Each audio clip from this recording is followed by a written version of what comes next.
Hello students, welcome to the online classes provided by MDN Public School of Kalayat.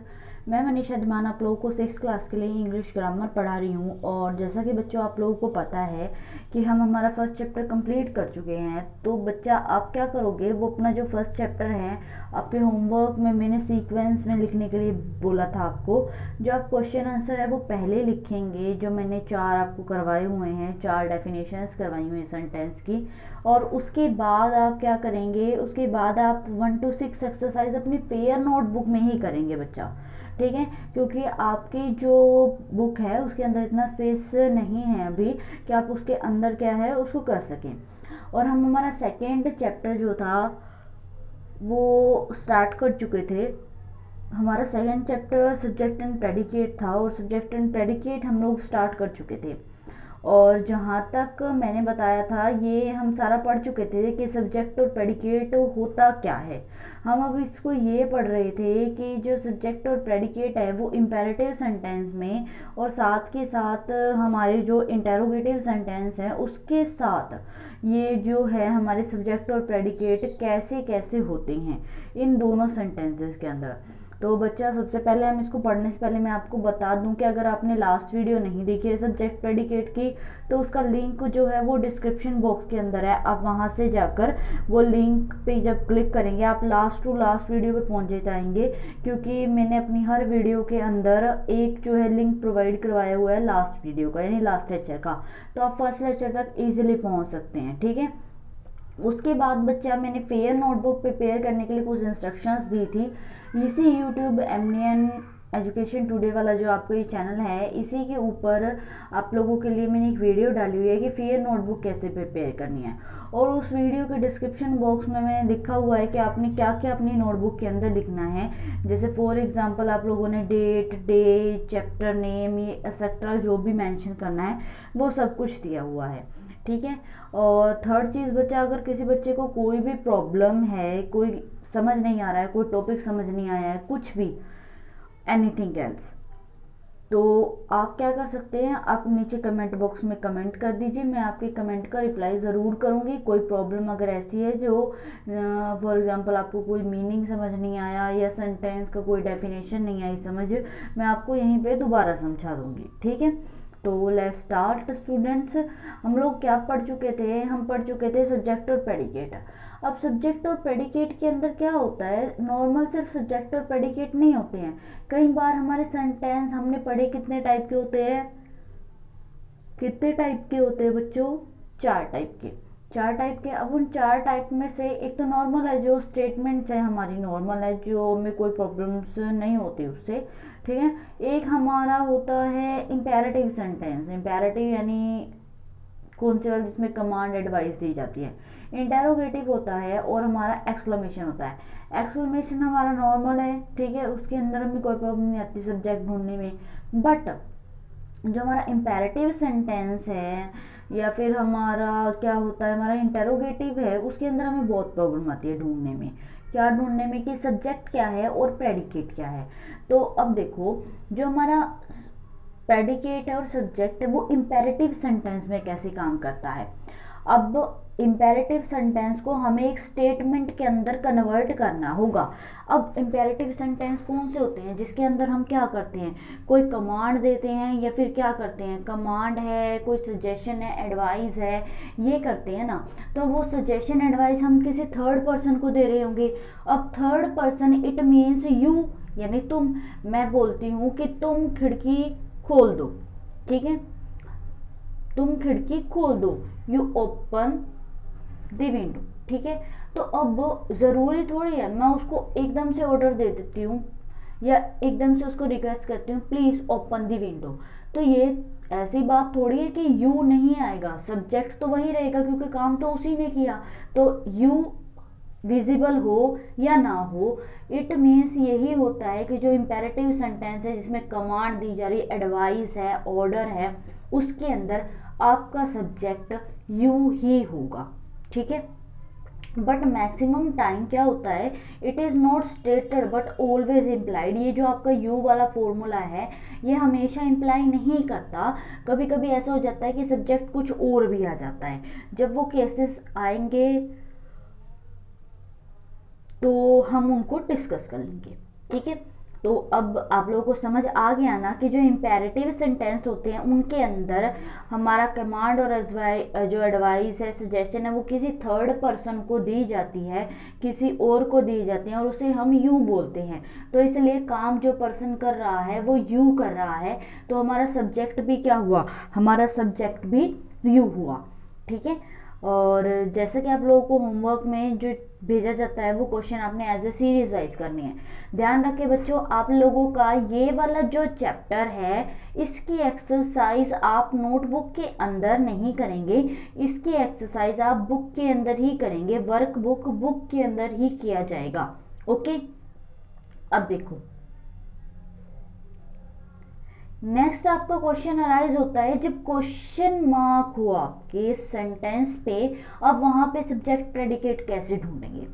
अब यहाँ पे आप पहला एग्जांपल देखो, has she brought the books, क्या वह किताबें खरीद लाई। एक सिंपल सा क्वेश्चन पूछा जा रहा है, क्या वह किताबें खरीद लाई। अब हमें क्या करना है, इसको क्वेश्चन से यानी इंटेरोगेटिव सेंटेंस से हमें स्टेटमेंट में लेके आना है, यानी असर्टिव सेंटेंस में चेंज करना है, जो आपने पहले किया था। असर्टिव सेंटेंस में अगर हम इसको चेंज करते हैं तो क्या बनेगा, क्या बनेगा, जो हेल्पिंग वर्ब आगे आई हुई है हैज, वो वापस पीछे चली जाएगी। She had brought the books, वह किताबें खरीद लाई। ठीक है, तो क्वेश्चन मार्क से सिंपल स्टेटमेंट में आ गया। अब बताओ जरा इसके अंदर सब्जेक्ट क्या है, क्या है इसके अंदर सब्जेक्ट। सबको पता है काम कौन कर रहा है, किसके लिए बोला जा रहा है, वह किताबें, वह यानी शी, तो हमारा सब्जेक्ट क्या हुआ, शी, और प्रेडिकेट क्या हुआ, ब्रॉट दी बुक्स। बिकॉज क्योंकि जो प्रेडिकेट होता है वो अपने साथ ऑलवेज एक वर्ब कैरी करता है। ठीक है बच्चा, अब सेकंड देख लो, इसका एक बार अच्छे से समझ में आ जाए तुम्हें हर तरह से। ठीक है, अब देखो एक्सक्लेमेशन मार्क है, कौन सा मार्क है बताओ, एक्सक्लेमेशन मार्क। एक्सक्लेमेशन मार्क का देखो अब जरा, wow such a pretty face, wow such a pretty face. अब वो एक खुशी प्रकट कर रहा है कि कितना सुंदर चेहरा है, वाओ कितना सुंदर चेहरा है। अब वो सुंदर चेहरा किसका होगा, किसी थर्ड पर्सन का, यानी किसका होगा, यू का होगा। अब वो अपने फ्रेंड को बोल रहा है कि सामने देखो कितना सुंदर चेहरा है। अगर वो यही बात जाके जिसका सुंदर चेहरा है उसे बोल देता है तो वो कैसे बोलेगा, आपका चेहरा कितना सुंदर है, आपका चेहरा कितना सुंदर है। तो वो एक्सक्लेमेशन वाली जो फीलिंग है वो जब वो उसको जाके बोलेगा वो कौन से उसमें चेंज हो जाएगी, असर्टिव में चेंज हो जाएगी, यानी स्टेटमेंट में चेंज हो जाएगी।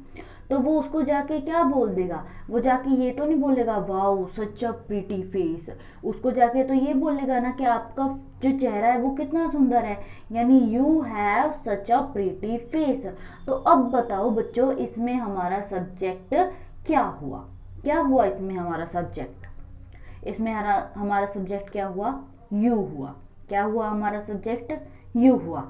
कोई बात नहीं, आप लोगों के लिए एक्सरसाइज जो है वो आपको दी जाएगी इस तरह की करने के लिए, वो आप घर से ही करोगी। ठीक है, क्योंकि हमारा ये चैप्टर जो है ये थोड़ा क्या है खत्म ही होने वाला है।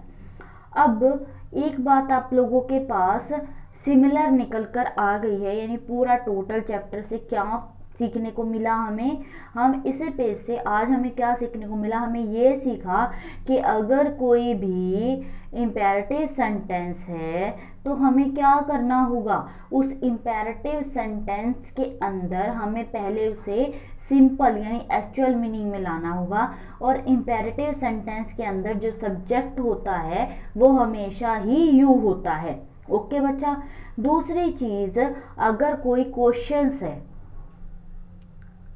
ठीक है, अगर कोई क्वेश्चंस है या एक्सक्लेमेशन वाले जो है सेंटेंस है वो हैं, उनके अंदर हमें क्या करना पड़ेगा, पहले हमें सेंटेंस को स्टेटमेंट में लेके आना पड़ेगा, उसके बाद हमें क्या मिलेगा, उसके बाद जाकर हमें हमारा क्या मिलेगा, आंसर मिलेगा, यानी सब्जेक्ट मिलेगा।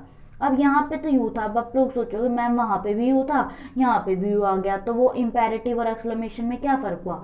हर बार ऐसा नहीं होता, ये बाय चांस आ गया। अब ये ले लो, फोर्थ वाला ले लो example, what a beautiful beach it is. अब इसको सिंपल बोलो, सिंपल बोलो, what a beautiful beach it is. यह कितना सुंदर, यह कितना सुंदर बीच है। ठीक है, तो हम क्या बोल सकते हैं इसको, यह कितना सुंदर बीच है। अब हम इसको ऐसे भी बोल सकते हैं ना, this beach is beautiful, the beach is beautiful.